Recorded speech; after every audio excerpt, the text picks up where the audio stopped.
কিছুদিন ধরেই এই জিন্সের পাটি কেটে হাতে সেলাই করার একটা ভিডিও আমার সামনে বারবার করে আসছে দেখলাম। তারপর ভাবলাম যে আমিও আমার উপর একটু ট্রাই করে দেখি যেটা কতটা সত্যি, কেমন কাজ করে।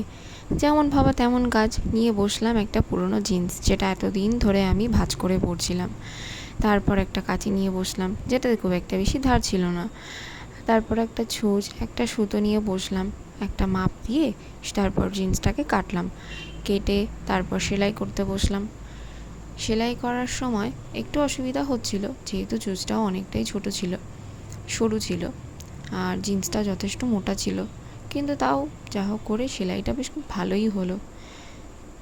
তারপর মাথাটাকেও মুড়িয়ে সেলাই করে দিলাম, ছোট করে কেটে মাথাটাকে সেলাই করে দিলাম, যাতে বাড়তি জায়গাটাকে আলাদা করে না খুলে যায়, কাপড়টা যাতে না বেরিয়ে যায়। সেই জন্য ভিডিওটি কেমন লাগলো অবশ্যই কমেন্ট করে জানাবেন, লিখতে কিন্তু ভুলবেন না।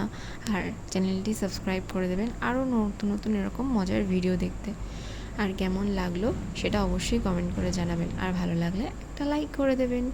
টাটা, আজকের মতো আসি। আমার পুরনো ভিডিওগুলো দেখেছেন তো, দেখবেন কিন্তু ওখানেও আরও নতুন নতুন টিপস দেওয়া আছে। কেমন লাগছে আমাকে অবশ্যই কমেন্ট করে জানাবেন।